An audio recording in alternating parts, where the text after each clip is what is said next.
Why do you go away? So that you can come back. So that you can see the place you came from with new eyes and extra colors. And the people there see you differently too. Coming back to where you started is not the same as never leaving. In other words, welcome to the Fluff and Hammer. Roll the music, maestro.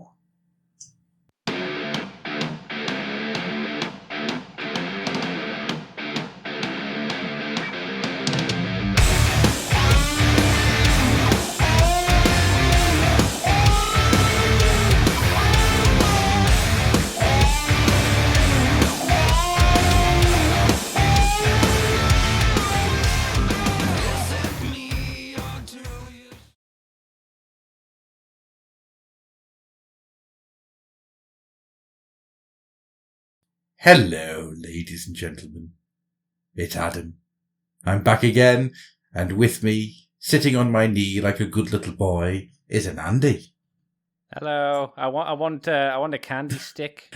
You'll get your candy stick when you pry it out of me cold dead hands. I'd like some coal as well. Coal? Coal? Do you know how much coal costs? You're getting small. You're getting You're getting synthetic coal. It's half the heat, twice the smoke. I need coal, otherwise I'm gonna freeze. No, you're getting small, and you'll be glad of it. When I was your age, we had to burn woodland animals. We had to throw bald eagles on the fire in order to power our starships. I mean, that's impressive because, bald eagle's not native to your neck of the wood or where you used to live either. Not anymore, it's not. When you were a kid. Saudi Arabia used to have all the bald eagles until Adam's family came to town. Yeah, Adam's family. Yeah, it's just we all there, just giant butterfly nets just throwing endangered species onto fires. But this is one of the hottest countries in the world, Adam. You don't need it to stay warm. I'll get them all burned, I will. Well, you've heard of a sauna, right? Just a bald eagle sauna. Well, makes sense. Bald eagles soar, so thus they must burn to heat the sauna. Yes. No, are they sore? Nah. There you go. Nah. Not anymore, because they're dead. Do you think a bald eagle tastes good? I can imagine it being a very, you know how you get off turkey? Turkey can either have a load of flavour or it's just the blandest thing in the world. Yeah. I would think it would be like a bland turkey. Do you not think by the fact it's illegal to eat it? I'm pretty sure it's illegal to eat a bald eagle, and it's rare. That would make it mentally in your head pretend like it's tastier. Because it's wrong to eat it. Yeah. But then you ask that same question about pigeons. I hear pigeon meat is very pink and gamey. I think I heard someone describe it as. Is it illegal to eat a sandwich whilst driving? I thought you were going to say a pigeon while driving. Is it illegal to eat a bald eagle? Would someone be prosecuted if they killed and ate a bald eagle whilst lost and trying to survive in the wilderness? Oh, that's a better question, I suppose. The bald eagle is continued to be protected by the Bald and Golden Eagle Protection Act, although it has been delisted under the Endangered Species Act. Oh, it's not endangered anymore? No. So does that mean we can eat it? No, a maximum fine of $5,000 or 1 year imprisonment for the killing of one. Oh. I wonder how they determine if you pay the fine or if you go to jail. Do you go to jail if you can afford it handsomely? Or is it just one of those things where the judge goes, I'll toss it up. I think it's got to be mitigating circumstances, isn't it? Did you kill this bald eagle because you were lost and needed to survive? And this will give you your 5-year sentence suspended. Or did you tear out its eyes and crush its eggs with your shoe? Well, here's the question. If you're lost in the woods and you eat a bald eagle... Does anyone hear it? Does anyone hear it? How would they know? How would they know? Are you going to go around and say, I ate a bald eagle? Prove it. That's a very good point. I mean, rangers would have to follow your tracks to see the bits of bald eagle feather that you left behind. I suppose if you've got a bald eagle tail hanging out your mouth when they find you, then it's a cut and dry case. But yeah, you just got bald eagle feathers like hanging out your pants. It's like, oh, what happened to the bald eagle? Don't worry about it. But I needed feathers to keep myself warm. I made a quilt. Yeah. Well, they said it was a bald eagle, and I made sure of it. So that's He said he was cold. I hid him inside my tummy. He's now warm. And turning into by that thought process. If you got lost in the woods, you could say, "Yeah, I shot and ate a Bigfoot." I mean, you could do, yeah. I wrestled a chupacabra to the ground and ate it. To be fair, I don't like from the reports of the quote-unquote sightings of Bigfoot.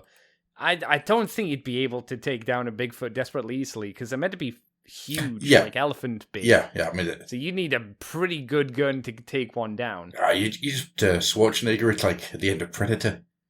You just. Well, are you saying like you jump on its back and just like try and strangle it, but it's more like you just lightly hug him? I'm thinking. Or do you mean like drop a tree? Yeah, I'm thinking militant Blue Peter it. You know, oh my God. You're just there with your sticky back plastic and log, and just firing everything you can at it. Predator would have been a much different movie if it had been done by the guy who's the presenter of Art Attack. Neil Buchanan versus the Bigfoot from Harry and the Hendersons. Well, just think, like, the sequence at the end, he goes, "This is an art attack," and then the tree log falls on the Predator. "This is an art attack," as the shivs in the ground stab him through the foot. "This is an art attack," as he beats it to death with a rock. There are two interesting things I know about Neil Buchanan. One is that for many years there, he was rumoured to be Banksy. I think I heard that one. I don't know where. And two, he's the lead singer in a punk band. Oh, you must have told me that, because I don't know why else I would know that. I have no idea where that doesn't surprise me, so you must have told me that. The amount of mad shit I've got in my brain. I don't remember anything of any use, but I can tell you about weird facts about Neil Buchanan. Would Neil Buchanan be like a good replacement for Dude England who played Freddy Krueger? Robert England. Robert England, yeah. I mean, Neil. Yeah, he does pull off a good like red jumper quite well. Turn that to cardigan, you're done, really. This is an art attack, bitch. I mean, yeah, yeah, I can see it. Yeah. Did I tell you my my theory about Freddy Krueger? Which one? About how that he is a certain pop star. No, right. No. So if I said to you, think about it. Right? I really hope you don't say Gary. Oh no! It's worse than that. Think about it. Freddy Krueger's defining qualities are a hat, one glove. Yeah, and attacking children. So yeah. It's just well, here's the thing. When you watch Nightmare on Elm Street back in the day, probably as a kid, because that's what you did in our age bracket. Did you assume Freddy Krueger was a child molester, or did you just think he killed them? Because I think in those early films, it was just implied that he killed them, and it was only more recently that they went, "Nah, he had sex with them." Yeah, as well. he was a child killer right the way through. Just a child killer. He was a. Well, yeah. He was a child killer right the way through until Freddy vs. Jason, and that's the first time that they ever really picked on the idea that he was more than that. And it was really I think it was the remake, whatever. That came out where there was just like, he had sex with loads of kids. He did. Loved him. That film's a weird one though. I've never finished it. It's not. No, I've never finished it. No, you never finished it. Okay. I've tried it. I've started about 3 or 4 times, and every time I just go, nah. I prefer the remake of Friday the 13th that Michael Bay's company did. Platinum Dunes one. Yeah, like you say Michael Bay's company, and that's only because he only owns it. He doesn't do anything with it, thankfully. No. But yeah, the remake's okay. It's not great, but it's like it puts 2 hours in. It's I would see the pictures, and it was okay. I quite like the fact that it remade the first 3 films as one film. Yes, I'd argue it's better than most of the Friday the 13th films. You see, it depends, right? Because there is a certain type of filmmaking that happens with that remake where it doesn't go outside its borders of this is fine, right? Mm-hmm. But it has a base level of this is fine. Some of the Friday the 13th films are so batshit bad that they are absolutely watchable. And Jason X is one of the greatest films ever made. Oh, no, I really like Jason X. Yeah. I like that one. But I find that a lot of the Friday the 13th films drip into, for me at least, I'm bored. Yeah. Yeah, because they don't know what the hell to do. I mean, Jason Takes Manhattan.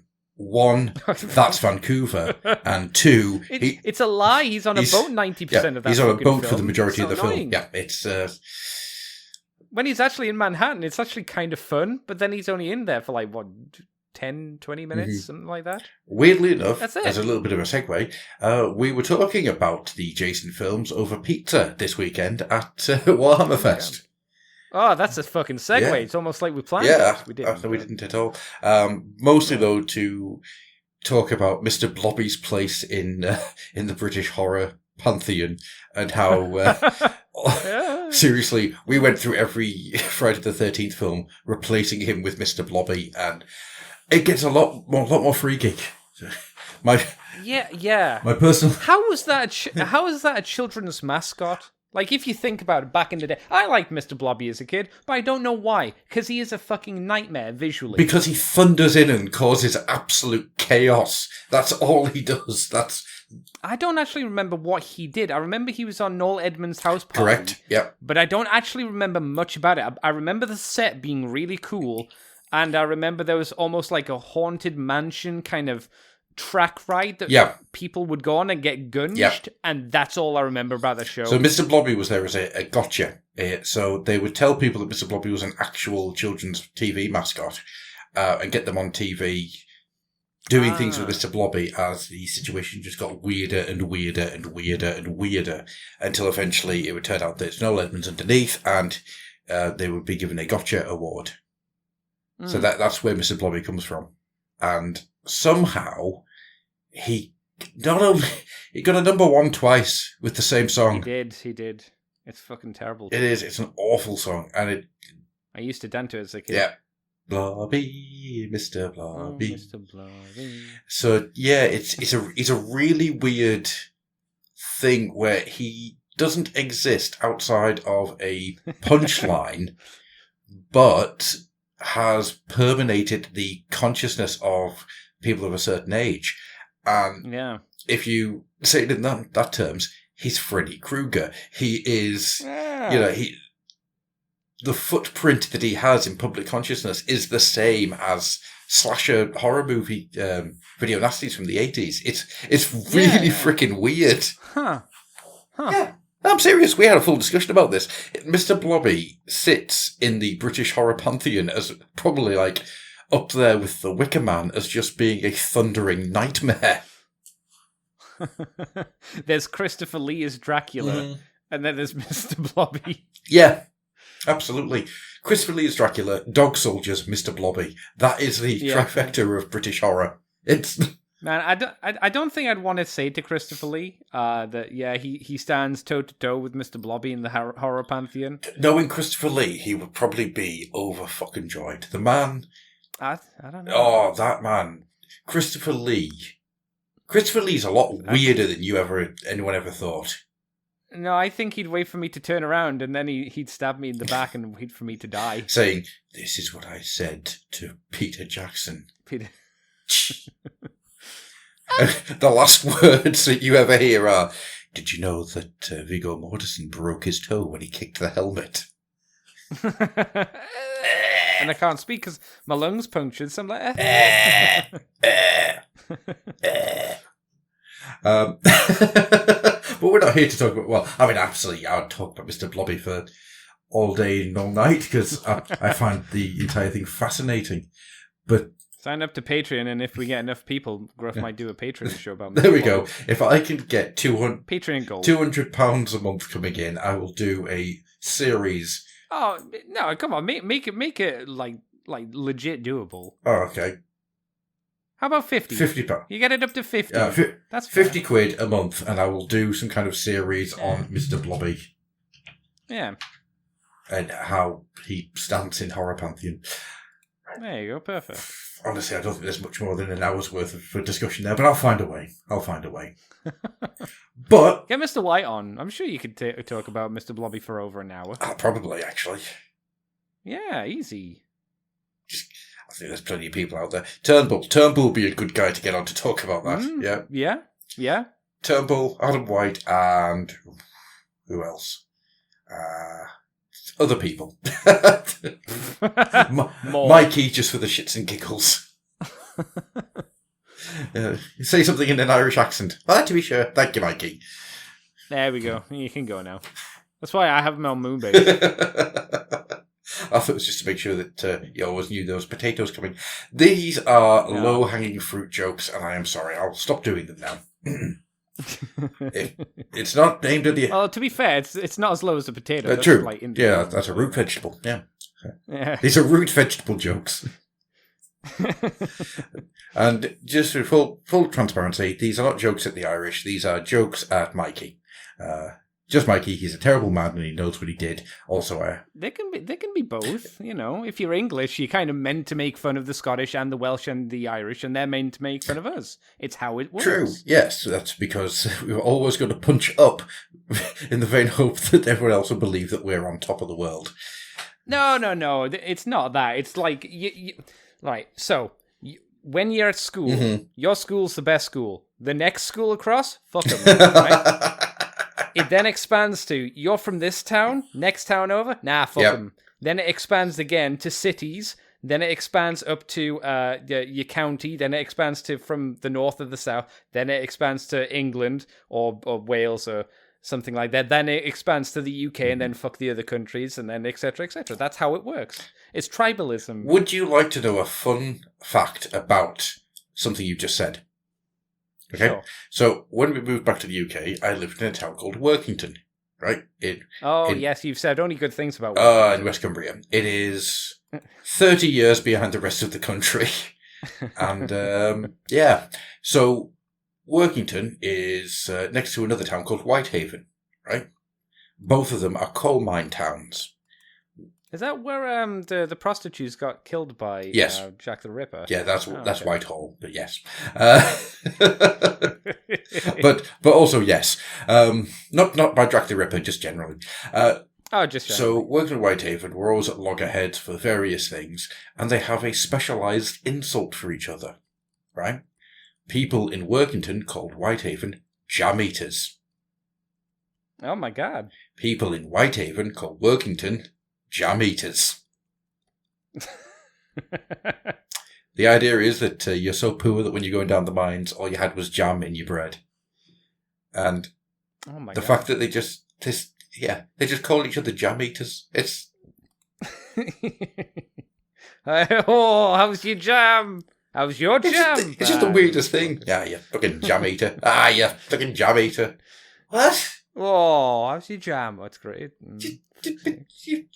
You've both of you can use wank jokes really easy with your tongue. No? Oh, okay, just jam.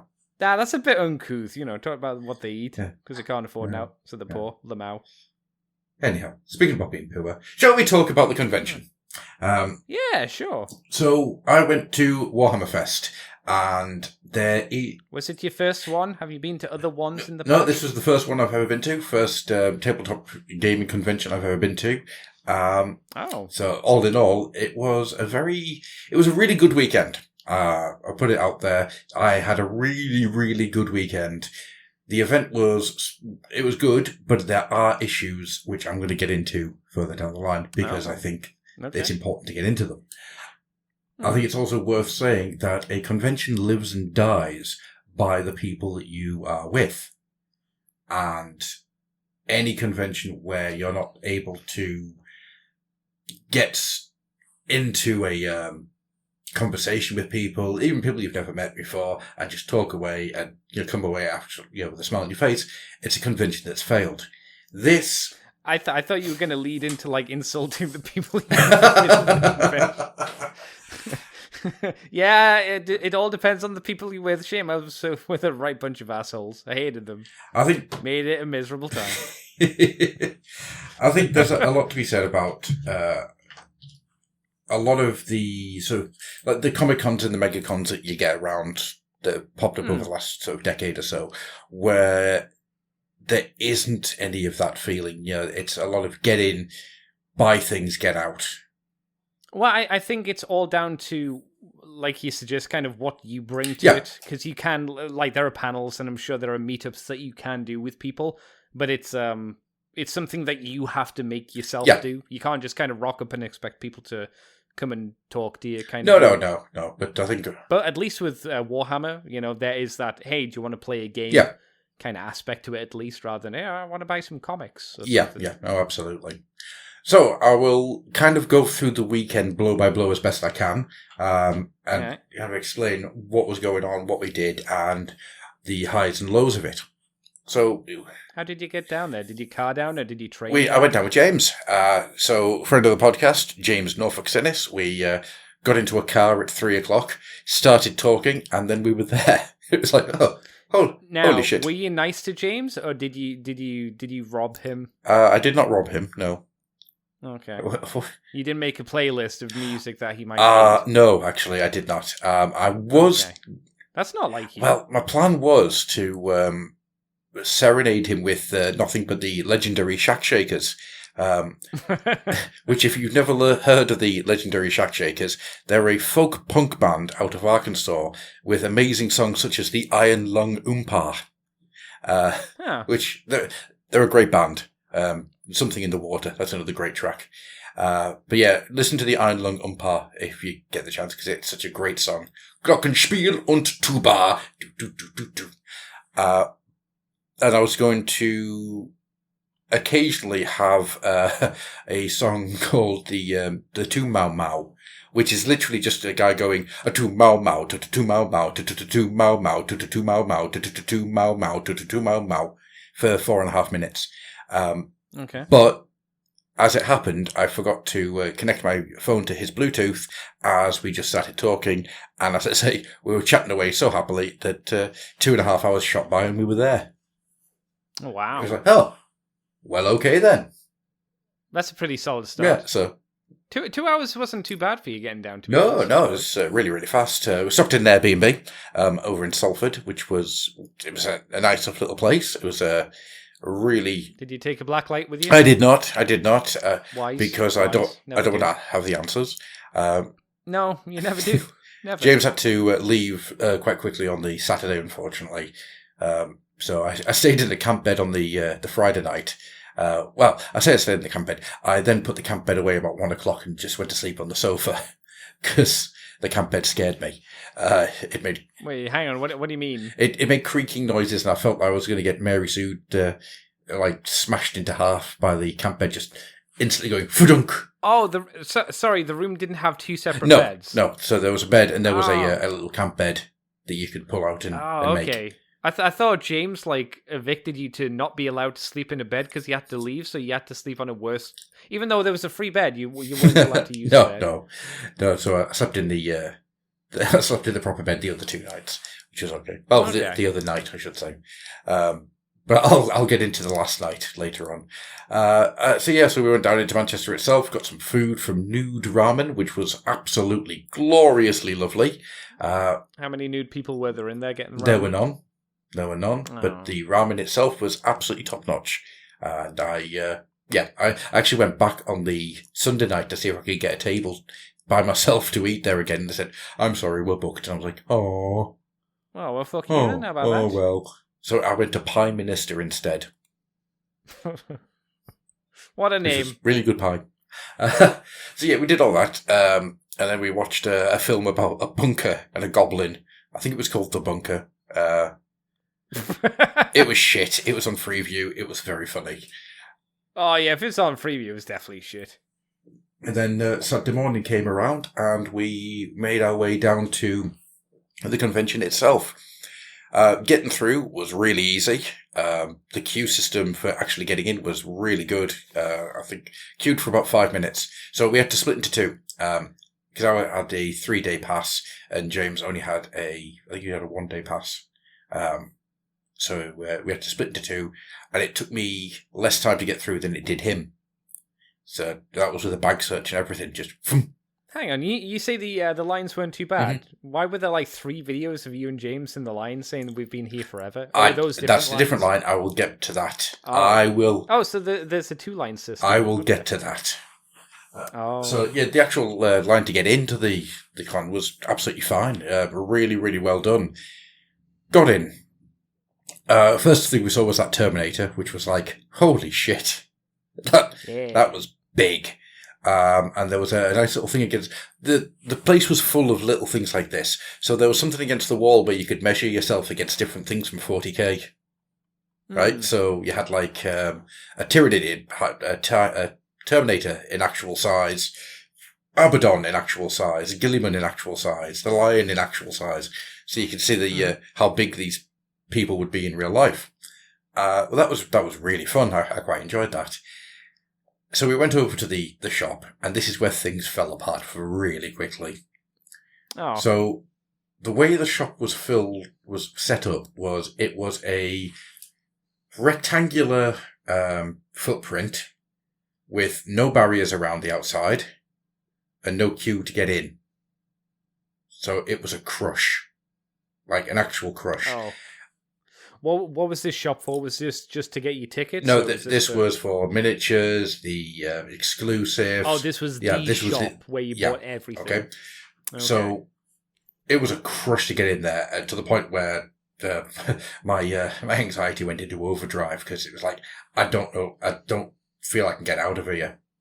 And I say to you, with no word of a lie, I could have walked away with a Titan. Yeah, you mentioned. Yeah, I think you mentioned that at one point. What did you mean by that? So, with the amount of people that are in there, and the fact that there was no cordon off for the shop or anything like that, you could very, very easily grab something big off the shelf and just walk away and get lost in the crowd. Oh wow! Obviously, I didn't do that because morality. But honestly, it would have been so easy to do. It was frightening how easy something like that would have been to do. And I'd hate to think what the loss was for the weekend, because honestly, it was really, really bad. The way I would have fixed that would have been having the shop, Forge World, specialist bits, and exclusives as 4 different areas. Which you could... Was the place big enough to be able to separate them? Yeah, like that, you could have, yeah. I mean, one of the things we were talking about was there should have just been somebody walking around with the exclusives and a scanner, where you could just, pay by a contactless card. Yeah, it's like... Well, kind of like the old-timey, who wants a box of popcorn? Yeah, exactly that. Yeah. Because the way that worked... I mean, I'm going to be honest with you, after about 3 hours, that died down a hell of a lot. It was just kind of the initial rush. But that initial rush was horrific. And yes, there's people who are running in because they want the exclusives. But the way it was set up meant that the queue, to give you an idea, so the queue to get into the shop, you go to the top of where the shop area was, and there was a queue that went in a zigzag pattern down towards the tills, right? The queue went all through that, swooped round the back of the shop, went right the way down to the Golden Demon area, swooped round the Golden Demon area, and then went right back up again towards the tournaments. Right? The queue time at one point was 2.5 hours. Oh wow! To pay. So what me and James were doing, we were just tagging each other in and out. So you'd stand in the queue for a bit whilst the other person went for a look around. You'd come back, tag the other person out, let them have a walk around. Yeah, that's how we did it. Got talking to some an Irish guy and his son at one point, and you make your own fun, don't you, in a queue like that? But it was really bad, and it's one of the things I will say didn't work and needed to be reworked for the next time. And yes, there is an argument that, but after sort of 5-6 hours, the queue was much, much less, and, it was much easier to walk around. But even so, the shop was very busy the entire time, and it was difficult to be able to get in there and look for stuff. I mean, what were the exclusives? There was. I didn't really pay attention to it, so I didn't. There was a Commissar, there was a Dark Oath Chieftain, there was a Swamp Caller Shaman for the Oryx, and there was a Terminator Librarian. Okay. Got the Commissar for big swinging D. Oh my god! And I was going to get myself a few things, but I thought, I just can't be bothered. What? I went in with the idea of if I'm not going to buy anything here that I can buy from my shop. Yeah, there's no point. That's why I was disappointed that you said they didn't have the Realm of Chaos reprints in there. I was like, oh, fuck off. I was really annoyed by that, and this is one of the big things I'm going to say was a misstep, and it was not having Warhammer World exclusive stuff there. I mean, I realize that getting people to go to Warhammer World is, it's a good thing, but if it's a convention, why not? Yeah, or do a reprint of something else that you've got in the archives. Yeah, we've got 5,000 copies of 3rd edition Fantasy Battle. Do a reprint of a random White Dwarf, a significant one or something that you could somehow relate to the convention. Do issue 100. Do the one where that has the Mark Gibbons Chaos Terminator on the front. Yeah. It needed something like that. You could do the first announcement of the Tyranids in the White Dwarf. Yeah. In relation to 10th edition or something. I mean, why they didn't do a reprint greatest hits of the Tyranids or something like that, I don't know. It seems a shame to not have some form of publication for the convention. Especially when it's just a reprint of an old magazine. That can't cost too much. Wouldn't have thought so. But yeah, I was very disheartened by the fact that there wasn't any. Because I wanted Rogue Trader, and you wanted the Realm of Chaos books, didn't you? Picked up, so unfortunately, nout. Although Darren, one of the guys I met up with down there, he said that he did see somebody walking around with a Rogue Trader book. That's like, Was that just him carrying one though? Must have been, because I tried multiple times over the weekend to see if I could find it, and I couldn't. Also, the Forge World section was a fucking mess. Is it just because they're all in black boxes without any indication of what's inside? It's a mixture of that, and it felt like a car boot sale. Oh, right, no. The Forge World stuff was just there, Because I went in because I wanted to get the Nobler Blackwort and Bomber Dribble Snot, Blood Bowl figures, because I've got the originals, and it'd be really fun to have the new ones as well. All right. They probably were in there.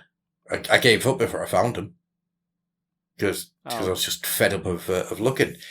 Are you saying they weren't arranged or something? Well, so you had a Blood Bowl section, and you had the 3 tables of Horus Heresy section.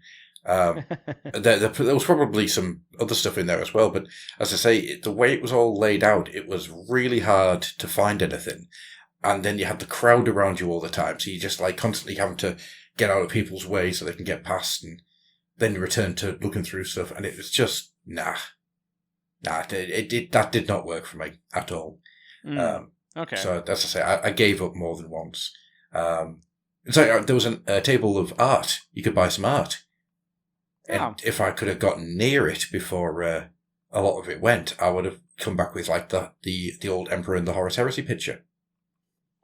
Was it just the stuff you can get off the Warhammer art place? Yeah, it's just the prints. But, still would it would have been really nice to own that. Yeah. But once again, because of the way it was all set up, and being stuck in the middle of a slow-moving mosh pit is not my idea of a good time. I just kind of went, I'm not enjoying this, so I'm just going to get out and I kept saying to myself, I'll come back later when it's a bit quieter, and then and he never did. It got to Sunday, and I was just like, bugger it. So I bought myself a pair of arm bots because I wanted some arm bots. So, so that was the shop, and that was a was a disheartening experience. Yeah.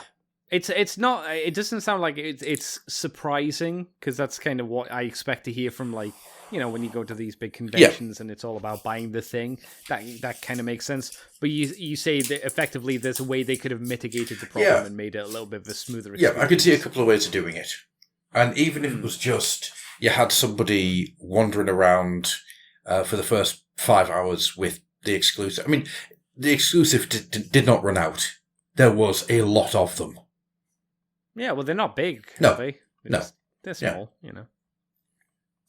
So, I mean, I think the Terminator Librarian sold out, but that was the only one that did. Okay. I mean, there's a part of me that wishes I got the Swamp Caller Shaman, but, I mean, that would only literally be getting chopped up and turned into a Fimir, so, you know. It's it's not a major issue. Nah.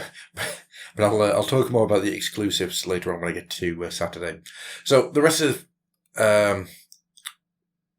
Friday. Hang on, no, Saturday, because it was Friday. Saturday, Sunday, Monday were the days it was on. So we're on Saturday. It was Sunday that I'll get to.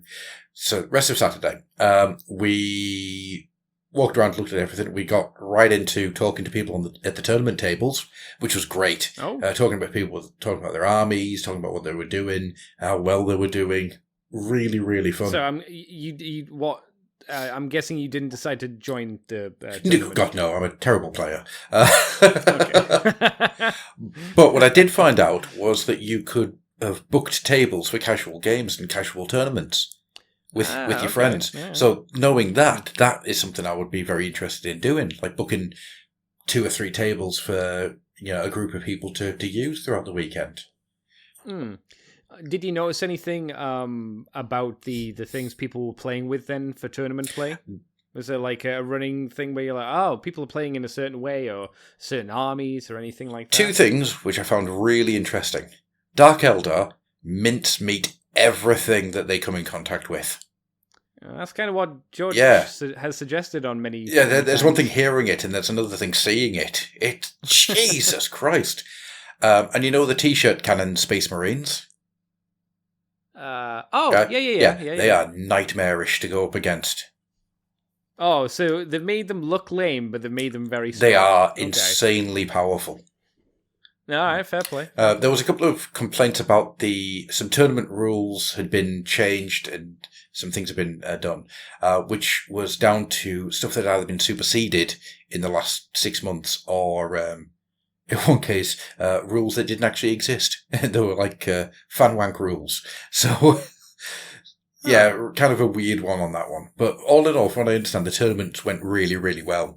And one of the things I really liked was, more often than not, you would see people at the end of the game count everything up, shake hands, and talk about the game they just had. Yeah, okay, like, cool. Yeah. The atmosphere in the tournament section was brilliant. They were just... It was just really, really nice. You know, everyone was there to have a good time. I assume that's just what the gaming tournaments are like in general. I would assume. I would have thought so. I mean, I've seen a lot of reports from different tournaments of people getting angry about losing. You know, just like there being a very how do I put this? A meathead approach to the game. You know, a baby. Yeah. But I saw none of that all weekend. It was really, really nice. That's good. That's great. So from there, we walked down and we saw the cosplayers, which were just... Some of that stuff was stunning. How many cosplayers did you see? 30-odd. I wouldn't say were there. So, damn, that's a lot. Yeah. Holy I mean, they were ranging from people in Imperial Guard suits to Renegade Guard suits, which, you know, there was a group of about 3 people walking around and they were in absolutely pitch-perfect costumes of the Blackstone Fortress Imperial Guard Renegades. We're talking like 1-to-1 replicas. It was really, really smart. What was I saying? So yeah, there was a Black Templar's chaplain walking around who had like servo-assisted arms and glowing eyes and everything. He was like, holy crap. And the cool thing about him was he was tall, but he didn't have the little T-Rex arms. So there must have been hydraulics or something in the arms to get the fingers to move. Yeah, like little grippy claw things. I don't know. Like the Terminator hands that you used to be able to get from the Terminator, the T2 ride in Universal Absolutely, Studios. It'd be something like that. It was like, I don't know how he was doing it, but that thing was absolutely incredible. And there was a tiny Custodes who I've named the Cute Stodes, and he was good fun. How many photos did you take of the cosplayers? Because I'm sure that all of these are up on the Warhammer community website. Yeah, I must have taken good 20 photos. I mean, what I found was, weirdly enough, that my phone would run out of charge around about 3-4 o'clock. Wow. So it's like, right, need to find out ways to keep that charge going. How is it running out of charge so fast? Don't know. It's never done it before. I think that there was something about the fact it was really, really hot in there meant it was discharging its power much quicker. You know, just started dying on you. It's like, nope, I'm out. It's over. Yeah, it was really odd because ever since I got back, hasn't done it. Ah. I mean, I took my phone off charge this morning, and I've been out all day, and I have 42% battery left. But whilst I was there, it would be dead by now. Like, well, not by now because I'd be back at wherever and having it charged. But you know, it would be absolutely dead by 3-4 o'clock. Yeah, so it's hard. I will say, just there's a big group shot of I think all of the people. One of the things that make me happy is there are at least some AOS cosplayers. There are, yep. I really like the Zinj Chosen. Yeah. That looks really cool. Did you see the mostly naked barbarian? I'm looking at the lineup here, and I don't see a mostly naked one. They might have been shoved to the back. There was a guy who turned up basically in a loincloth and a fur coat with a big axe. And I mean, don't get me wrong, the guy looked the part, but it was just like, Jesus, man, you could cut glass with your nipples. Well, hey, you probably wasn't boiling hot that day. No, it's like, oh my God. Just turned around to me, eye level with a hairy nipple. It was, You could have poked your eye out. But yeah, the cosplay parade was so much fun. That was on the Sunday. Because there was a load of, it was basically pantomime. Getting in, so you'd have like a loyalist or a renegade marine, like a traitor marine, and you'd have them just shouting for the Emperor for the Lupercal at each other and seeing who got the loudest response shouting back at them. Really fun. So, yes, anyway, carrying on with Saturday. So, wandered down from there to have a look at Bolt Gun and... oh, did you get to play it then in the end? Not really. The line for Bolt Gun was round about an hour and a half to 3 hours. God damn. How long was the demo meant to be for it? I think it's about a 20-minute demo. Oh my God. That's a long wait for a 20-minute demo. It is. So as much as I wanted to do it, just knowing full well that you'd have to queue for that length of time. I mean, this is from somebody who accidentally joined 3 queues throughout the weekend. It's like, huh? Whoa. How'd you accidentally join? You're just standing there, then people start moving, and you just find yourself moving with them. It's like, oh, I guess I'm going to look at all the Golden Demon entries now. You know?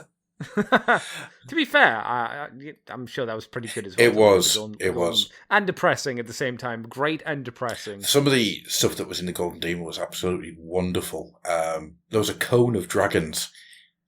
I've put the photo up on the big gallery. So it is a single dragon at the bottom, and then there's 4 dragons attached to that. When there's 8 dragons attached to that, and it just got like more and more dragons as it goes out, with like bigger dragons at the top. And it's absolutely astonishing to look at. It is a bastard to take a photo of. Oh, why was it a bastard? Just the way it's all set up and the colours and everything. You couldn't get a clear photo of it. Like, by eye, you can see exactly where everything was, but taking a photo of it was really difficult. So there was me, James, Darren, and a guy called Dan, and we were just wandering around, looking at all the different things, and very much enjoying ourselves. Went for a nice little vegan pizza at a spot just round the corner. The food in Manchester was very good, by the way. What else did we do? We looked at the card game, and looked at... Which one's that? Warpforged? The Warpforged area is probably the pinnacle of set design for the weekend. It was absolutely... Now, a quick question. Because I don't know, is Warforged a physical card game, or is it just another digital It's a digital card game. Yeah. Oh my god, this is so fucking... There is. But they had a load of things that really made me like them. One was the Silent King kept turning up. Which is like... A cosplay? Yes. Okay. In like an incredibly frighteningly realistic Silent King suit. There was a picture of you next to him or something, wasn't there? He's really, really cool. The movement in that thing was amazing. And there was these little giant cards that you could stand and put your face in, which was really fun. Oh yeah. You were Abaddon? No, Dawn. I was Abaddon. The Emperor. Yeah. Oh, I really should have got my face into the Dawn one as well, but as these things happen, you do something and then something else catches your attention. So yeah, that was really good. The Kyoko store was really fun.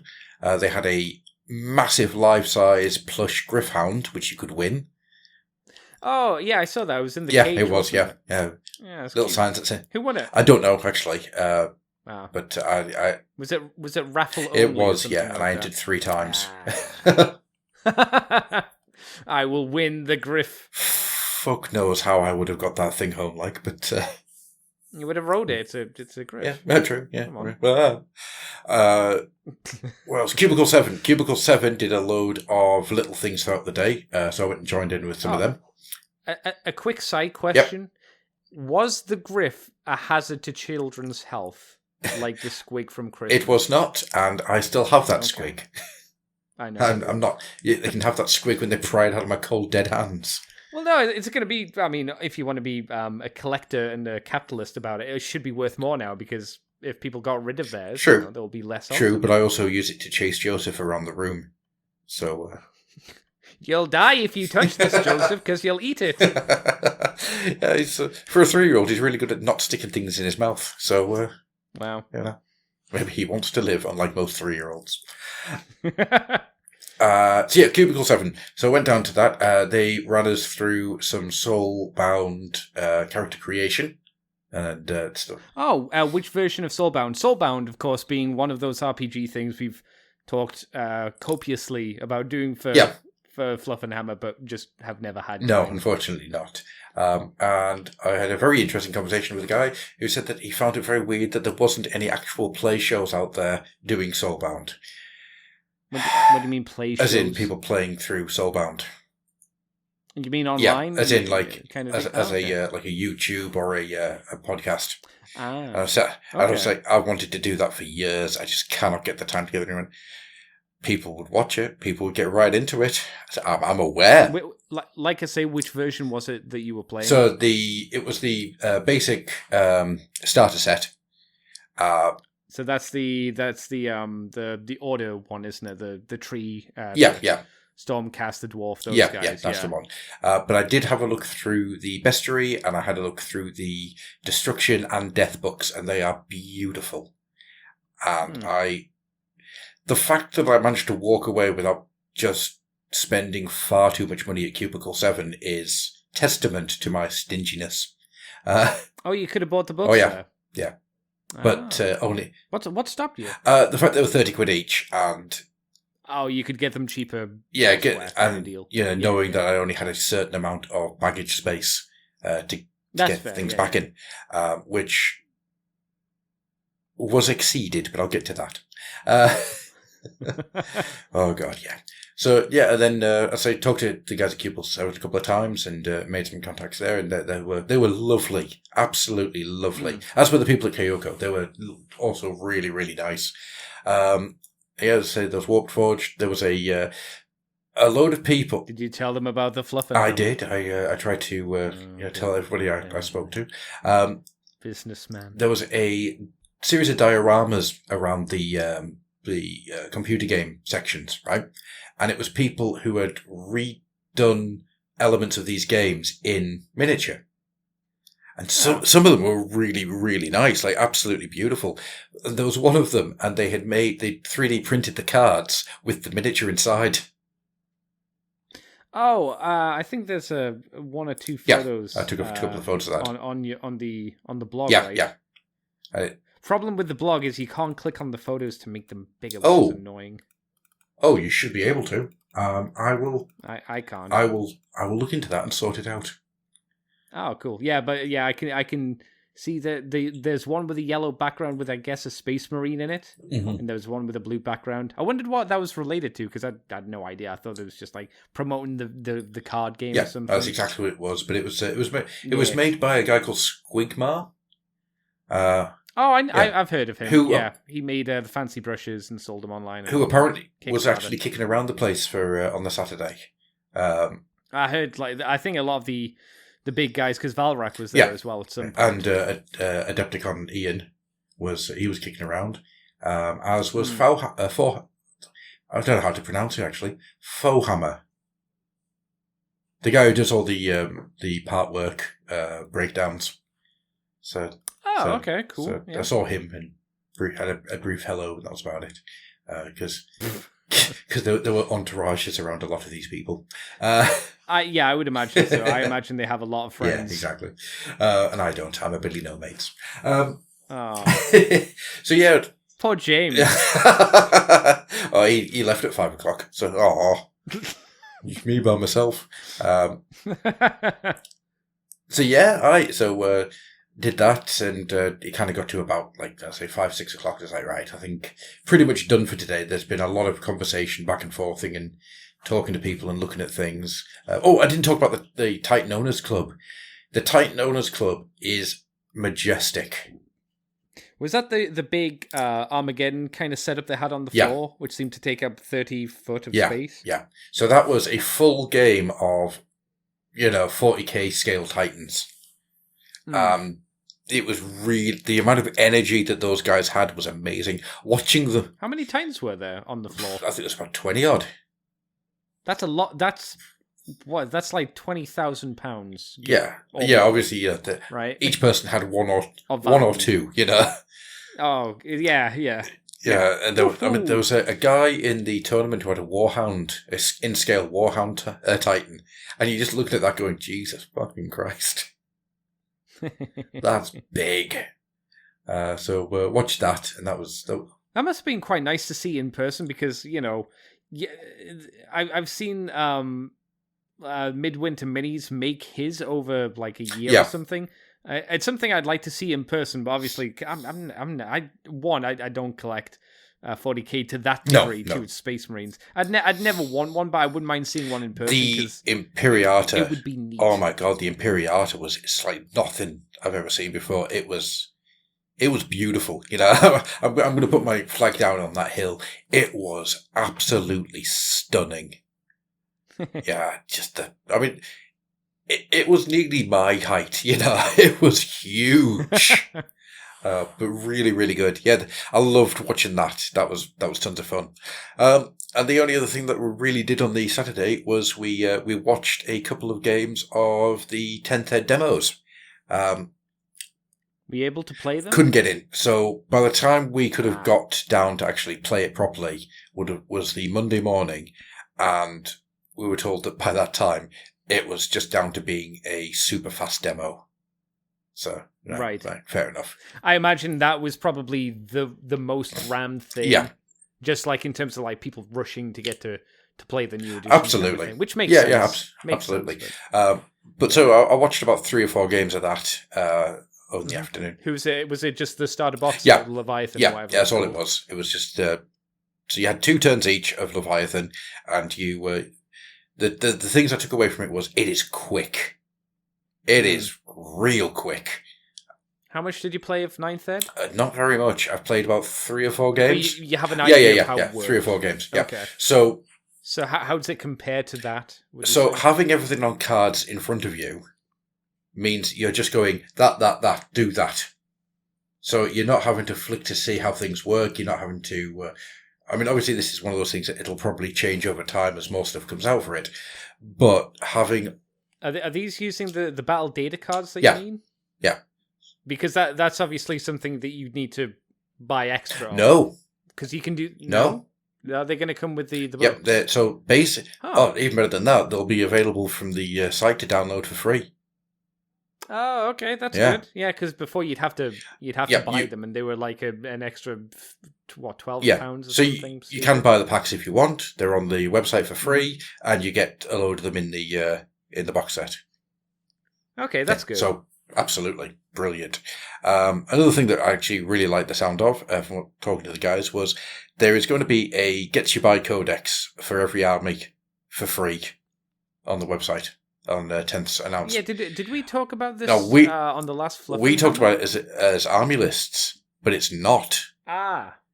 So it's not like that book that has all of the army stuff in. There's going to be downloadable, basically PDFs for each army. Okay, so it's going to be like, again, like I think we mentioned the Grand Alliance books. Even that's not, because that's all the stuff smudged together. So it's going to be, you can download a Space Marines PDF, an Orcs PDF. Yeah, that's what I mean. So yeah, it's not. It's going to be Grand Alliance, but for each individual. Yeah, exactly that. So I'm all up for that. That's a really good idea. Bang on, spot on. I salute you for thinking well. Yeah, this is how you do it. The hype and the positivity surrounding 10th is massive. That's good. So I talked to a few people as they came out, to get their feelings of it, and each of them was saying, "Yeah, I can't wait to play some proper games of that." So yeah, and the highlight of that, of course, being that anyone who was a Tyranid player got absolutely smashed. I've got that the wrong way around. They smashed the shit out of the. I realised how I said that, and it was wrong. They smashed the shit out of the Marines. That Screamer Killer is insane. It's like in terms of like tankiness and damage dealing output. Yeah, so anybody who just got the Screamer Killer running up the battlefield to get into the Marines won. Just outright smash, bang. It just does so much damage. It is insanely good. The damage as well. The damage that gets thrown about in 10th is massive. Is it designed? I guess you said it was quick, so it's probably designed to just kind of speed that process. Yeah, I think so. Like you mentioned. I think so. And it also gives. How do you think they'll balance that with the Drukhari? Because they're already disgustingly fast and already do a lot of damage at this point anyway. Or do you think they're not going to change them too much in terms of that aspect? Wouldn't have thought so. If you were to guess, if you were to surmise. I think what they'll do is they'll find. What I think they're going to do with these ones is they're going to find a foothold for each army, and that's going to be the thing that they concentrate on. So instead, even the Space Marines, what do you do for them? Well, they're just going to be walk and shoot, aren't they? But that's the town. Yeah, well, true. Yeah, very true. Which reminds me, there was a guy in the tournament who had a cheese stealer army, right? They were Skaven on Gene Stealer hybrid bodies, and they were just like ranks upon ranks of flamers, right? And he said he'd never taken them out before. He entered them for a bit of a laugh, and he kept winning every game, and all he was doing was just walking forward, burning. And it's like, after 3 games, he was just like, I wish I hadn't brought this game. This is so fucking dull.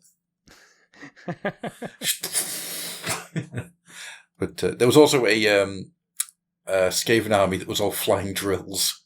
It was like really cool. All right. So yeah, there was a lot of stuff out there. I mean, the sheer creativity in some of those tournament armies absolutely beggars belief.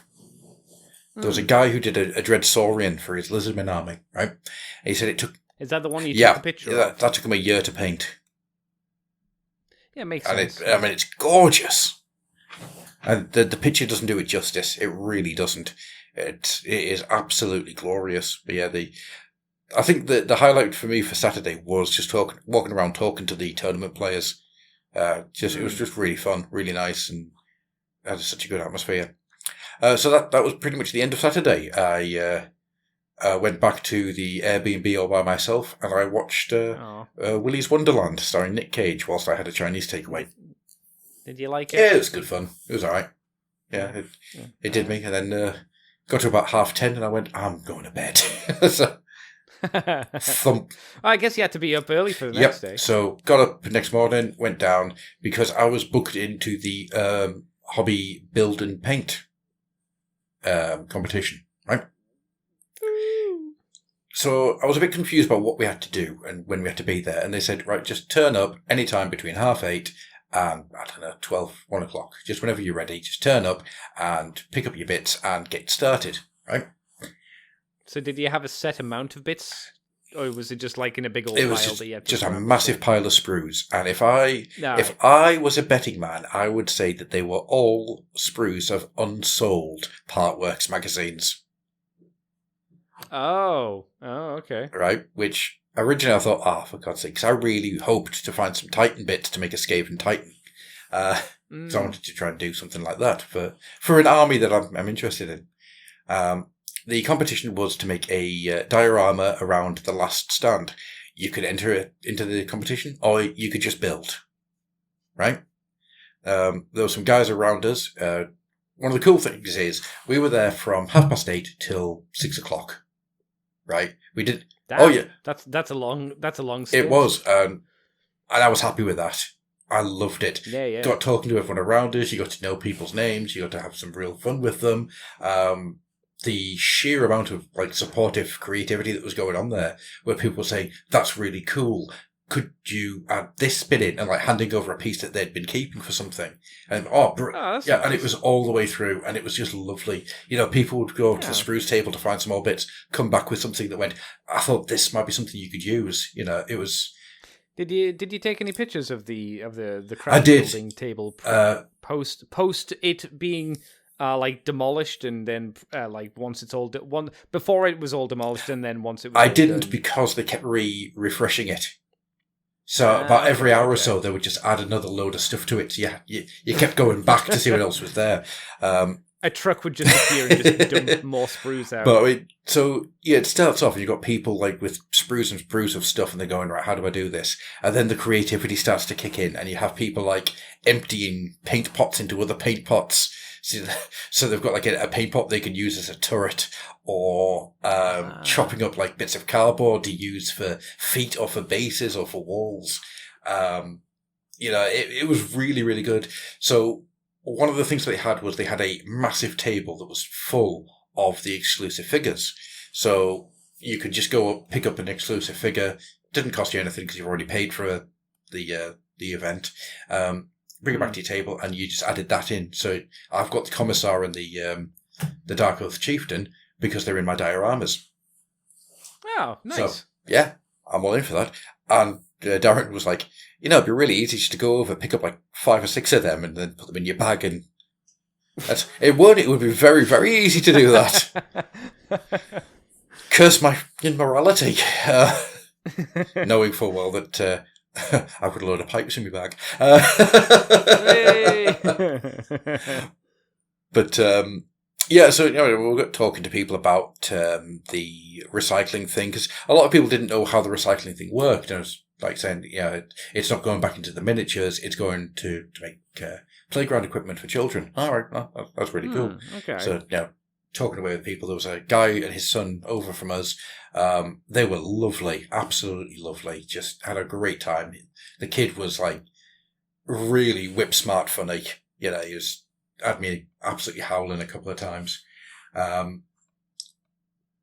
There was a guy there, he started off making something, and after about an hour he just went, I don't like it, and just ripped it apart. Oh my Right? god. I mean, it was really, really cool, like a little magic generator he'd made, and he went, I don't like it. So he ripped it apart, and instead he started building Sigmarines, like just getting as many backpacks and bolters as he could get, and people were bringing him them, and he ended up with about 30 Sigmarines. Oh my god. It's like, I've accidentally built an army of these guys. I best find some bits to make some characters. It's like really, really fun. I did just to get everything warmed up, I made a diorama of an avatar of Sigmar smashing through a wall as he chases a Dark Oath Chieftain. I called it the Gloomy Glaze of Sigmar. Then it was like, all right, I've got to wait for this to dry now. So I got a load of pipes together and I made a Psyker being shot by a Commissar. So I put those into the competition. It was like, oh, I've misjudged the time. I've got loads of time left. I'm going to go get some pipes. And I just started making a Titan out of pipes. And his name is Pipeson and he sits next to my computer desk. Oh, nice. So, I am. Did you paint it in that time I period? did not paint Pipeson. I ran out of time to paint Pipeson. How did the painting happen? Did like you take them outside to spray them? No, you put them on a little shelf, and then a guy would come along and take them outside when there was enough of them and spray them. And then he'd bring them back, and then you went back and got it again. So yeah, really good. And yeah, the paints were a bit limited, which is why I think that they all came from unsold thing magazines, Partwork magazines, because they were Hatchwork. Partwork, Hatchet magazines, because they were limited. There must have been a lot of Necrons then. A lot of Necrons, Space Marines, Sigma, and Nighthaunt. Yeah, there was no Nighthaunt. There was some of the Dominion Oryx turned up, which I wish I'd known, because I would have just like grabbed a load of them and made something with them in order to bring them home and turn them into Femir. But by which point I was deep into my I was deep into the Psyker and the Commissar diorama, so I didn't realise so much later on. I was like, god damn it, oh well, I'll start making Pipeson. Really funny, because I tried to enter Pipeson and they went, 1, it needs to be at least primed to be to enter in the competition. 2, you've already entered 2 things. Nobody else has entered 2 things. And 3, I feel very uncomfortable looking at that. Why was they uncomfortable with Pipeson? Like, what was wrong with Pipeson? What's wrong with Pipeson? He may be the stupidest thing I've ever made. He went, it looks like H.R. Geiger designed one of those fat things from The Fifth Element. And I went, oh my god, that's amazing. And then I turned around and one of the staff members was like, well, that's the best thing I'll see today. And I turned around, the top fell off him. And I just went, no! My son! And it was just like, the staff member went, your son!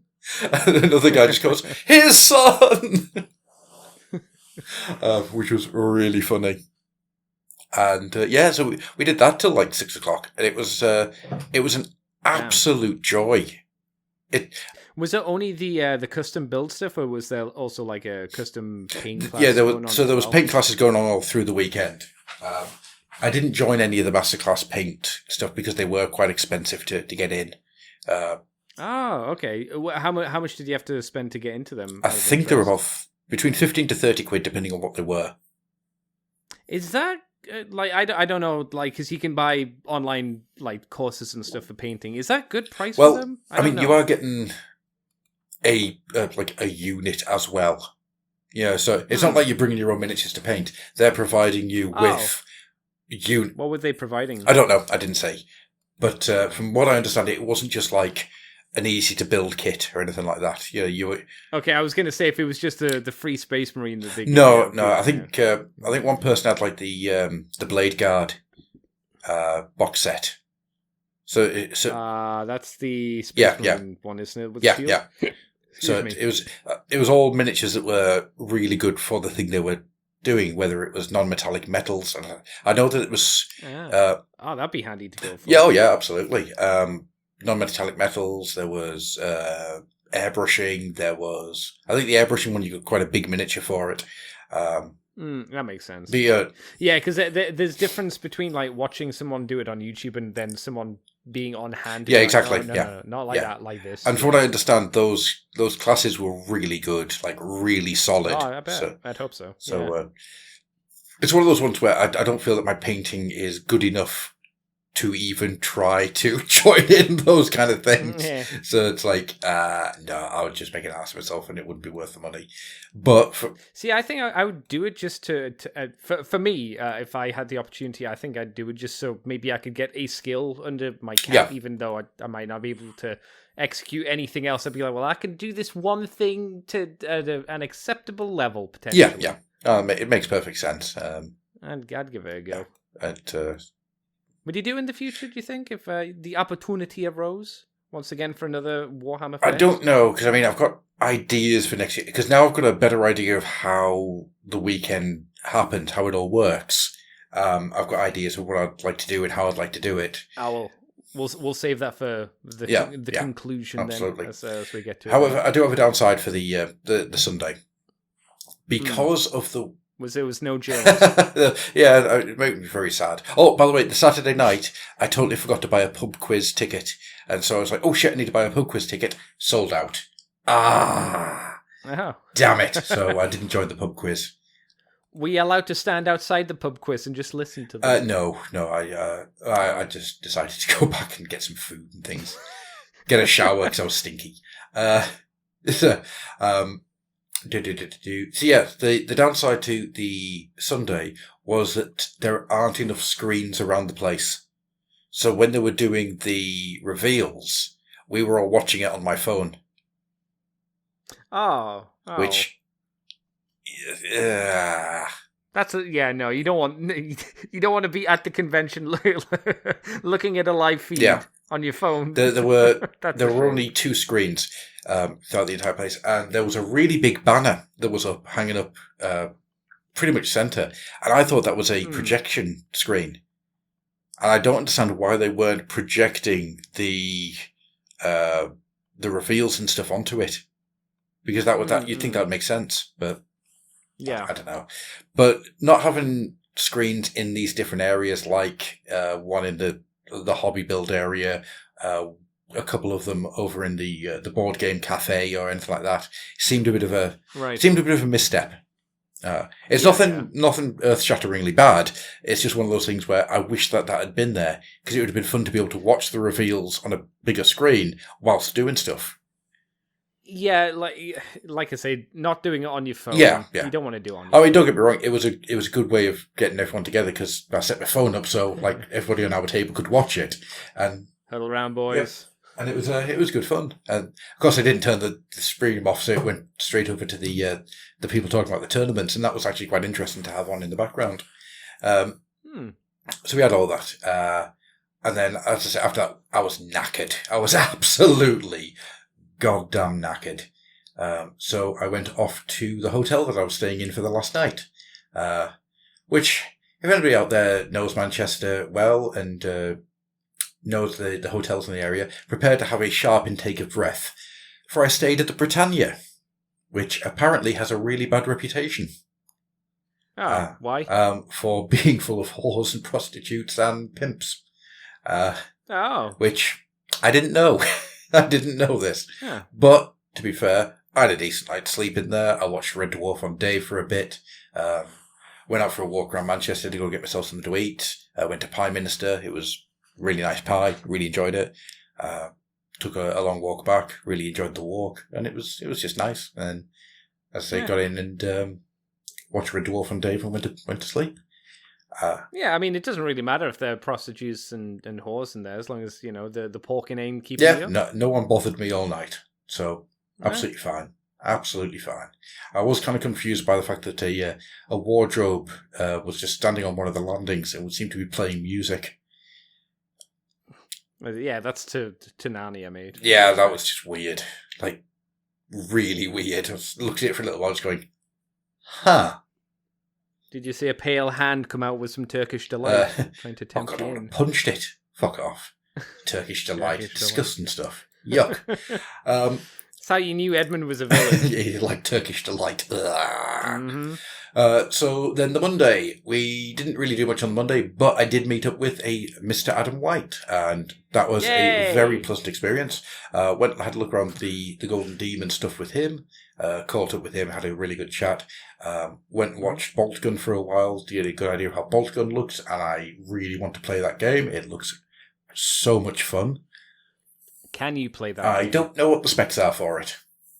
I'm going to guess that even though it looks really basic, there's a lot of stuff going on under the hood. So maybe. I'm going to say no. But yeah, I mean, I really like the look of it. It looks like so much fun. Like really, really fun. Looks more like. How was Mr. White's time there? Did he seem to enjoy it? Yeah. For the time he was there, he seemed to really enjoy. He really enjoyed looking around the cosplays, the statue, the Golden Demon stuff, and all that type of thing. And he just sat there like mesmerised by the lion miniature, seeing that in person. Smaller than you'd expect. The lion. I don't. To be fair, I don't know how big I'd expect him to. Is he not the same size as like an AOS Demon Prince? It's just a little bit smaller than not Marinus Calgar. Sorry, a little bit smaller than Gilliman. In fact, it doesn't have the bulk of Gilliman. So, but I mean, it looks really pretty. Scrimmickler's fucking huge. Yeah, Gilliman doesn't have a little person carrying around his helmet, though. He does not. You know. He does not. Doesn't really matter, does it? Yeah. He's also the Lion versus Gilliman, so in terms of characters, just like, well, you know. Yeah, well, Gilliman's got a hell of a lot more character now than he did after in 30k. Yeah, still, I'd rather go with the Lion, I think, than Gilliman. Yeah. Me too, to be honest. So we didn't really do much on the Monday. Got to about 2:00, and it was like, right, I best start making my way home. So got onto my. So you got on your bicycle? Yeah. So I went to catch my train. That was a whole hell of an ordeal. So it wouldn't have happened if James had. That's what I'm saying. The ticket I had was corrupt or something. So they were trying to scan it, couldn't scan it, said that it was coming for a different train at a different time. And I was like, no, this is a train that, this gives me open to travel on any train today. And the guy was really arsey with me. So it's like, if you're not going to buy a ticket for this train, I need you to get off the train. Oh, fucking great. So I get off the train hoping to get it sorted before the train left. And the conductor took his head out and went, it's all right. I apologise for the way you've just been spoken to. Go sit in first class. Oh, well. Sweet. So yeah, I just travelled back in first class. Oh. Well, that's nice. So gave me a bit of stress, but you got first class. So I just stuck my headphones in, listened to some podcasts, and wrote up my little article about the thoughts of the weekend. I mean, not like first class on a fucking train's anything to write about. No, but you know. It was a comfortable seat, and I had a little thing to plug everything into, and I had a woman come past at least 3 times asking me if I wanted to buy anything from the trolley. Yeah. It's like, all right, cool. I just thought now, it was first class. Did I have to buy it, or was it complimentary? Shit. She's thinking to herself, mate, it's free. Why don't you want anything? I was like, no, I'm sorry, I got my Dr. Pepper, I'm fine. What's the worst I've got my Dr. Pepper in my Graze box. I'm absolutely fine, thank you. Oh my god. But all in all, I really enjoyed the weekend. It was it was just a really nice experience. I kind of want to do something costume based for next year. Oh, you want to cosplay? I do. Oh my god. So, what would you cosplay as? An old-fashioned squat. What would you cosplay as? Not what do you do generally? Well, just quilted jacket, let the beard grow out. It's job's a good one. And James was saying he's got like an accidental commissar costume. So it's like, come on, James, let's cosplay. Yeah. James, I think, desperately wants to go back next year, and I think if I get it, well, he was only there for a day. I'm so not surprised. Yeah, but he's probably. I don't know him too well, but I would imagine he feels like he missed out because he only got a little bit. I mean, we were talking on the Sunday night about all the stuff that had been going on, and if I'd enjoyed myself and stuff. So it's like, yeah, really, really good. So I'm hoping he comes. I hope to get more people around for next year because I would like to do things like book a table to play games on. You hear that, bitches who are listening to the show? That means you. I've got a plan to make a 25% scaled version of Hero Quest and make like a travel quest that we can all just play Hero Quest with. Okay. I think that'd be quite fun. Mm-hmm. And yeah, the only other big thing I want to say as a negative is there was a severe lack of studio panels. So what do you mean? There was no Black Library panel. There was no designed. That's unusual. Oh, I thought so. There was no designed studio panel, and these are things that you would have thought would have been just really easy things to set up and have go. They do have them usually. I'm sure that. I want to say I'm sure they have at least the Black Library. Yeah, I'm sure. Yeah, I'm sure. But why they didn't have like writers there doing signings or? Is there a Black Library convention? No, they've just had that recently, right? There's not another one coming up, is there? No. But if you've got Warhammer Fest, which is meant to be a celebration of all things Warhammer, you would have thought that it would make sense to have like Dan Abnett there signing, having a panel. It's just a kind of a weird one for me. Yeah, I assume there might be like I say, like the Black Library convention, like 2 months time. So don't bother. Yeah. Just kind of save it for that. But if they've already had it, then yeah. Well, even if there is a Black Library thing there, you'd think they'd have some kind of presence. Which it's a weird one. There was no real studio presence there at all. Did that make him feel more commercially, I suppose, like product placed by the game? A little bit. Kind of like a big games workshop. Yeah. I mean, to be fair, this incarnation of Warhammer Fest is the first time they've done this. It's Warhammer Fest has always been online. The Games Day has always been something very different. So it's the first time they've done anything like this in about 20 years. Oh, I didn't think that was the case. I just kind of mushed this together with the reveals that they do at Warhammer World. I thought this was just the same thing, just not at Warhammer World this year. What's the one at Warhammer World? So that's Games Day. Oh, that's Games Day. Okay. So having it outside of Warhammer World in a different area, because I mean they do things like the Black Library Celebration show and stuff like that, which I've always wanted to go to, but it's usually really far south. And good God, I can't do Stockport ever again. Stockport, Southport, whichever one Roll Out Roll Call was in. That was it was near Portsmouth, wasn't it? Yeah, that was too far. Yeah. You didn't even drive it. You were in the back sleeping most of the time. On the way back, I was awake the way there. But it was just weird that there wasn't a studio presence there, because you would have thought having people talk, especially as they've got all that the history of miniature stuff that's been running all year. Yeah, you'd think that they would have had people bringing out classic miniatures to talk about and to. Was there a cabinet of classic miniatures? No. Oh, that's a shame. Again, that would be quite nice. It would, wouldn't it? You put it next to the Golden Demon case and whatnot. Yeah, I mean, it just feels like this weird oversight that they just didn't have anything there. And I wonder if it's something to do with the fact that they've lost so many faces of the YouTubes and stuff going off to do that. Well, didn't they have like the guys who were announcing it? They were sat on a panel in a big hall. Could they not have done that though, or did they not want to make big names again in case they lose them as well? Is that maybe I don't know. I don't know if that's the case or not. It's just really strange to me that there wasn't any form of panels about. I mean, you had the reveal panels, but that was it. They were the only panels. Right. If you see what I mean. It just seems really weird. You've got that space. Why are you not filling it with something? Don't know. It's just an odd one. Really odd one to me. And it's not like it's a small area either. I mean, I think they were sitting 800, but it's a 1,000 seat capacity.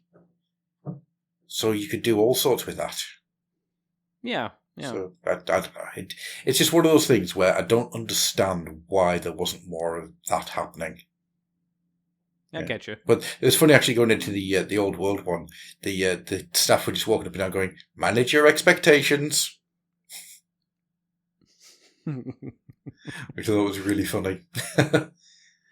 That's a shame because people are going to be wanting a lot from it. I almost guarantee it. Yeah, I mean, the video was nice, but let's face it, what could announce at Old World, although good, was nothing. No, they did say that there was going to be no box, which I thought was very sad. I think they should have done at least a box. Yeah, I'm not. See, honestly, the Old World still continues to baffle the shit out of me. It's because there's not enough information about it. We've seen 2 miniatures on it, and that's it. And just bits. It's like, well, we still don't know. Are they refreshing everything? Are you meant to just use your original ones and then supplement them with 1 or 2 new things? And who knows? Why wasn't there a Q&A session with the design team for 10th Ed? Yeah. Because the way I understand it is, it's a completely new design team for 10th Ed. So from the sounds of things, it really does just sound like this has just been designed primarily as a big games workshop day, where it's just a big store where you can buy everything. There's a painting session, but you have to pay extra for. You can play your games there, And also in the background, there's some announcements, but that's about it. There's no, like you say, there's no management oversight kind of deal. It's kind of strange, a little bit sad, I guess. In a way. The thing is, you can buy everything. You couldn't. The store itself, for example, as I am a Skaven player, if I wanted any Skaven, shit out of luck. Oh, so it is like a big Games Yeah, Workshop. exactly. Yeah. Did they sell individual characters, like on the blister cards and stuff like that, or in the small boxes? There was some. There was a smattering. Okay, yeah, it is. It's just a Games Workshop store then, because most of those figures you have to buy online. I found a singular Noise Marine, which made me very, very happy. I thought that was... the one from... I just thought it was really funny that there was just this one Noise Marine sitting there. What? Yeah, it was a weird one, and I can't quite get my head around what it is they were trying to achieve with that side of things. Because, obviously, if you were a Heresy player, if you were a 40k player, there was plenty of stuff there. If you were a certain Age of Sigmar army player, then there was stuff in there for you. But... what do you mean, certain? Well, actually, that's a good question, because the Age of Sigmar stuff, if it wasn't one of the more recent armies, there was only bits.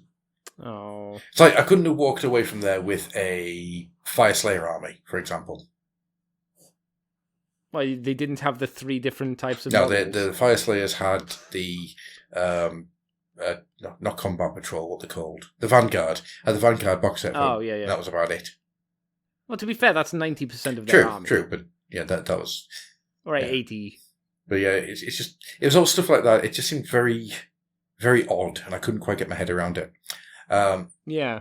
I didn't do the laser tag, unfortunately. There was a laser tag, a themed laser tag that was taking place, but we were going to do it on the Monday morning, but me and Darren looked at each other on the Monday morning. I just can't be bothered. I'm too... Oh, you're yeah, the con crud was well in effect by that point. And you just, disease. I'm so tired. But yeah, all in all, I really enjoyed myself. But there are some glaring problems that I think needed to be thought out. Now, would you rather do this or like Games Day, where you actually would have, I guess, corporate, because it's in the same building, and you'd actually be able to get those designer panels? Maybe that's another reason, because they didn't want to have corporate drive or ship them up to Manchester. I don't know. I don't know what the reasons were, but it was a shame. Do you think you do a Games Day just for that at the very least? Because there'd definitely be more of that. Yeah. At a Games Day then versus what I'm hoping for is that next year when they do this again, they've taken aboard a lot of the stuff that's been said, and. Do you think your suggestions was a general feeling across the board? I think so. There were a lot of people who were complaining about stuff that I was just looking at and going, what? There were people complaining about there wasn't enough to do.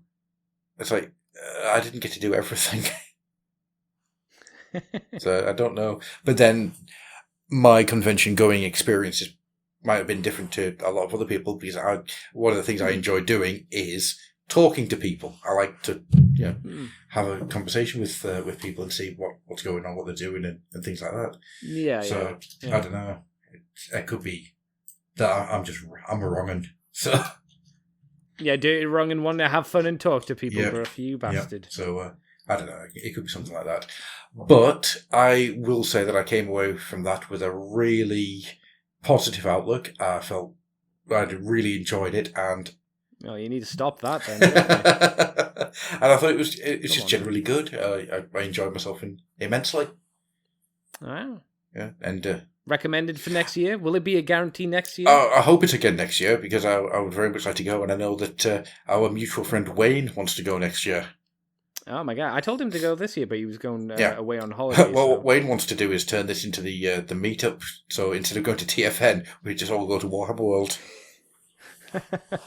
I don't think that'll work. It will work for some people, but not a lot of the people play Warhammer, unfortunately. No. But I'm all up for. Yeah, I won't be able to go, but I'll be able to look at you from afar and go, "That looks fun." One day, Andy, you shall join me. One day. That's why I wanted you to take as many photos and videos as you could, so I could go, oh, that looks fun. Out. There's a picture of you holding a las gun as well. Yep. And looking angry. Yeah, that's the laser tag gun. Oh, that's really cool. Then. Both the las gun and the orc bolter were the themed laser tag guns. And they really cool. Weighed a fucking ton. Good. I mean, if you pistol whipped somebody with that bolter, you'd break the jaw. It's an orc gun. Yeah, exactly. Yeah. So the guy who had the guns, he was like, oh yeah, pick him up, take some photos. I was like, all right then. Imperial Guard face, stern. Goblin face for the orc bolter. Yeah. Little tiny goblin bro. So the guy was saying, it's like, everyone takes the photos with the guns and nobody gets into character. I'm really pleased to see it. It's like, oh. Some people are boring, bro. He was laughing at my goblin noise when I was getting the photo taken. He was like, meh. Oh, and the Squiggerpult. I didn't mention the Squiggerpult. Yeah, what was that? Was that just a game where you could win a weird like sticker prize or something? No, like you could win posters, vouchers, and I think that was it. It was you won vouchers if you knocked all 3 down. You had 4 shots and you had to knock the 3 targets down. It was a lot harder than it looked. I thought it was mean that on the official Warhammer video, it showed like a kid doing it and they failed at it. Oh, well, everybody failed at it. Yeah, it didn't. To be fair, like it was like the kid had it, and as he was releasing it, it kind of rolled backwards over the top of the catapult part. And I thought to myself, I bet that happens. It does. It does. It's so. What's funny is when I got Terrago, they were saying on this squid, can you hold it at the top because the sides are starting to wear away.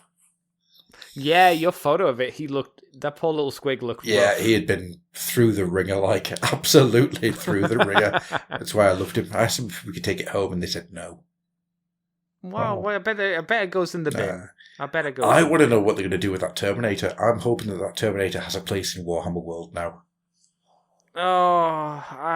Is it really sad to think that it's probably just going to get put in the back of a warehouse? The chances are it's going to get destroyed. Yeah, that could happen too. Because I remember in the old Metro Center shop, they used to have a big Terminator helmet. Yep. Bet that's gone, obviously. I bet that's been binned to something stupid. Yeah, it's really sad. Yeah. This stuff's so cool. Yeah, at the very least, you could sell it and make money, Games Workshop. But I think you could do a charity auction of dumb things that you don't want in exactly your that. Anymore. People would do it. Easy. Yeah. I think legally then it gets into tricky ground. But it's stuff that they make. Well, it's stuff that they've got a third party to make. But yeah, it's. And if the money is going to charity, Mr. White was telling me about the legalities of these things. He said it's so rough to do anything with them after the convention's finished. So, I bet there's like oh no, these things have just vanished. Mm-hmm. We don't know how. But they've gone to someone. Oh dear me! We've accidentally sent this giant 11-foot Terminator to somebody instead of a plastic miniature Terminator. Yeah, whoopsie daisy. And a big pile of money appeared where it was sitting as well. Who knows? Just a guy there just lighting a cigar with a £100 note. I bet there's a way around it. Actually, you can do that with £100 notes now. They're plastic. Oh. Yeah, I wouldn't recommend it. God damn it! You can't burn money anymore. What's the world come to? You can. You just need dedication and a hot flame. Everything burns, Gruff. Yeah, everything burns. So yeah, that was the card. It was a lot of fun. I really enjoyed myself. And as I say, I think a convention lives and dies by the amount of conversation that you have with people. That's what I always get out of a convention is how much did I enjoy interacting with people and the conversation that I had. And this one, brilliant, absolutely brilliant. Loved it. Loved talking to people. What if someone's an introvert though and they don't like talking to people? Do you think outside of talking to human beings, is there enough? Because you said that other people didn't find that there was enough to do there. Do you think there's enough to do there if you had to pay extra for it? I.e., the painting classes, the building. Yeah, I mean, if you did everything, you're going to be busy all weekend. You're not going to stop, but also that would cost a lot of money. Right. But it's one of those things. It depends on what you want out of it. You know, what Sure, do you want it to be? What do you want to be able to achieve by going? And if you are wanting to go to be busy the entire time, as long as you're happy with queuing, I think there was enough to do to keep you busy all weekend. I don't know if you mean that ironically because you're stuck in a queue half the time or what? No, I'm being absolutely serious. It's because the queues to do things, it takes a lot. Yeah, it does. Yeah, absolutely. Yeah. See, I imagine for like someone who maybe hasn't gone to a convention before, you saying it depends what you want from a convention. That can be quite a nebulous question for someone. Absolutely. Who it might be there. Yeah. That's obviously not your fault thing because you can't really put yourself in that position at this point. But could be quite difficult for someone who maybe hasn't gone to a con before. Yeah, absolutely. But I don't know what you tell them. Give it a go. If you don't like it, you don't like it. Yeah, I mean, the only thing you can ever... Meet with people. Set up and meet somebody. Yeah. Like, if you know people online, the best thing to do for a convention, if it's your first one, is say, I'm going, are you going? Yeah, okay, we'll meet up and we'll hang out. There you go. There was a guy I was talking to who, he was there in the tournament, and he said he struggles with crowds. He really, really felt uncomfortable with the crowds being there, and he liked being in the tournament section because it was a lot of area, you had a lot more room to move and space because you had an entire table. Was it Arnold Schwarzenegger? It was not. But what he said was he found the getting through the first half of the convention difficult, but he found the tournament really, really easy. And what he said was that he's got 3 friends with him, and he was just sticking with them whenever he wasn't at the table. And that was doing him fine. He was quite happy because he was able to talk and keep himself occupied by talking to people about stuff. I think if you went by yourself and with the intention of going around to do all the bits that were there, you're going to struggle to get 2 days out of it. If you're going there to soak it all in and meet with people and that type of thing, I think it's very easy for those 3 days to fly by. I mean, that's exactly how I feel. That that Sunday just went, even though we were sitting there from 8:30 till 6:00, it went and was gone. You know, it was 2:00. I thought, really should get some food into us. What time is it? Bloody hellfire! And it's just the way it was. The doing stuff, talking to people, it just vanished, literally vanished. At the end of it, I was like, I could have done that for the whole 3 days. Like, honestly, I could have, because it was that much fun. Really enjoyed it. I think it would be silly to do it for all 3 days, but it wouldn't have been it wouldn't have been a hardship at all. Yeah. I'd have had a great time. I guess all you needed to do, that's something you obviously didn't know, was to book a table. Yeah, absolutely. Be able to play someone in the game. I mean, that would have eaten up another. Oh, easily. And I think that at least like 4 hours. And I think that's something that to keep in mind next time, to take an army with me and get a table or 2 booked. I think that'd be a really good idea. Oh, was there anyone playing Underworld? Yes, so there was. Did you, out of interest, ask them what they enjoyed about it? I did not. Okay. Not in a smart way, because I want to know. Because we both want to know why. Yeah, absolutely. What was quite cool is there was a dedicated Underworld's playing area, which had people on hand to rule, lawyer and stuff like that. But also there was a place called the Board Game Cafe where people were just bringing games out and playing stuff. So you saw 40k Risk, 40k Monopoly, Underworld, what else was there? Talisman, that was a game. Oh, so we were playing Talisman. It was like watching them throw. What edition? The latest one, 5th, I think it is. 5th revised. That's not as cool, but if it was 2nd, I'd be like, oh. Yeah, just staring over their shoulder, salivating. I want to play. You'd be there for an entire week trying to finish Talisman. Oh, absolutely, and everybody around that table would curse my name. But yeah, I mean, you saw stuff like that, and that was all really, really cool. The Board Game Cafe was just a really nice area to sit and chill in, where you just sit talking and get coffee and just take a couple of half an hour, just half an hour off. Yeah, put your feet. Half an hour off the feet. Yeah, so it was it was really nice. So yeah, that's all my thoughts on the weekend. Is there any questions you want to have answered? I think we've kind of covered most of the ones that I would have brought up, because the prices wouldn't have changed. You said they did all of the side games for the most part. You said that the product there was disappointing. It was. Which is kind of a shame. Yeah, I mean, James was after some Titans for Titanicus, and he also just gave up. He just didn't bother. So there might have been there, I don't know, but just trying to get through the shop was just that much of a nightmare. Just not doing it.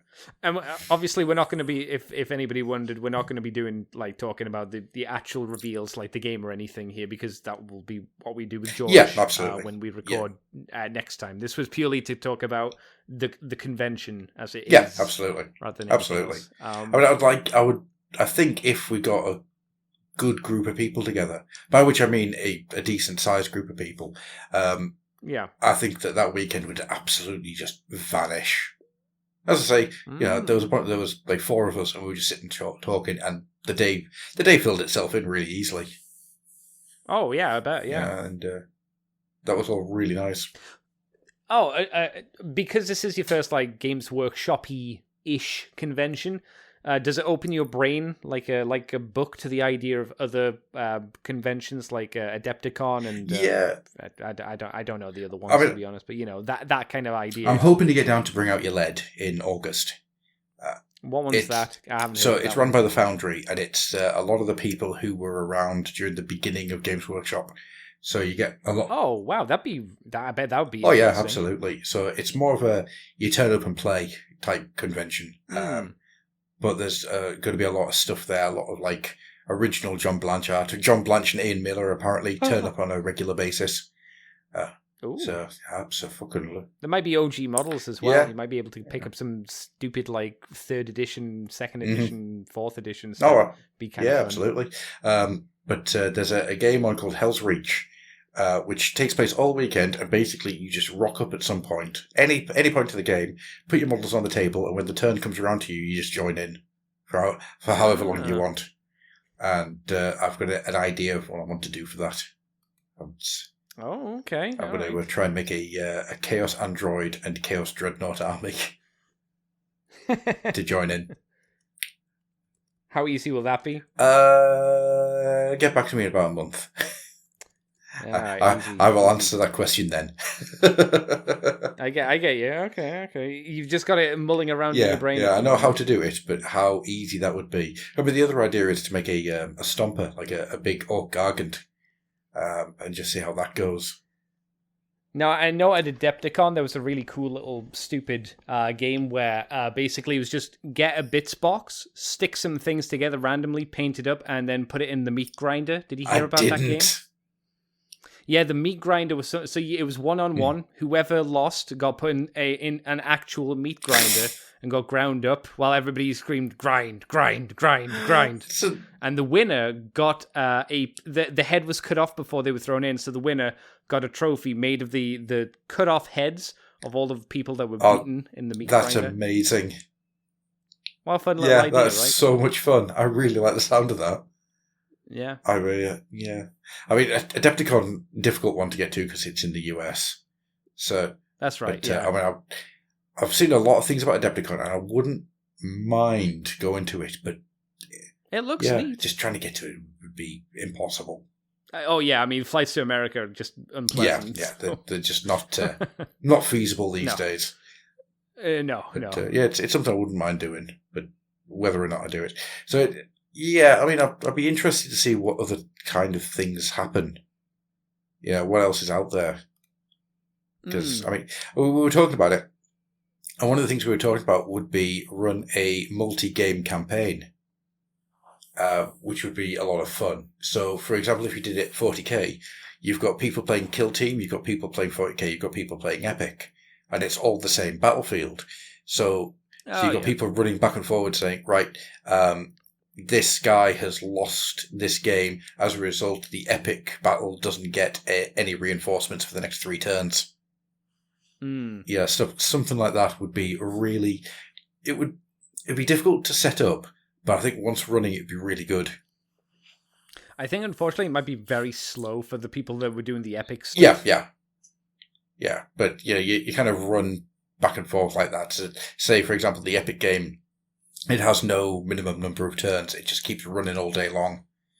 And people just drop in and out, playing however they wish. Yeah, so it's just something like that. I don't know. It's one of those things where there's an idea there, but it would need to be thought of. And I'm not going to be setting up a convention anytime soon. So, as much as I'd love to, because I've got an idea. You don't have time to set up an RPG of Soulbound. No. You definitely don't have time to set up a convention. Do not. I mean, one of the things I always wanted to do would be running a skirmish game over like 20 odd tables, where each person plays and they move through the tables to get to their objective table, and that's where they have their sort of winning game, so to speak. Yeah. And so you have all these tables with a big city on it, and that would be absolutely amazing. But it could be. That's yeah. Ideas for the future. Yeah, maybe one day, possibly, possibly. Yeah. So I think we'll start drawing everything to a close then. Andy, me. Where can people find you if they wish to know more about you, the way you walk, the way you talk? You can find me on Twitter, Twitch, and YouTube as Decayed Andy, as a rotten corpse of a person. Not 10-year period. You can also find me on the Moonbase 2 podcast. If you type in Moonbase 2 and Transformers, you'll probably find us. Me and Mike talk about Transformers each and every week. Mm-hmm. So that's me. Excellent stuff.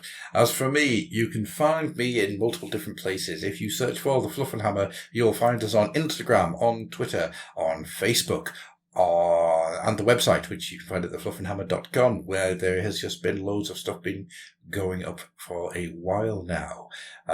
Today, I went right back into the archives to drag Andy playing Battlefleet Gothic out into the sunlight, blinking and screaming for your pleasure.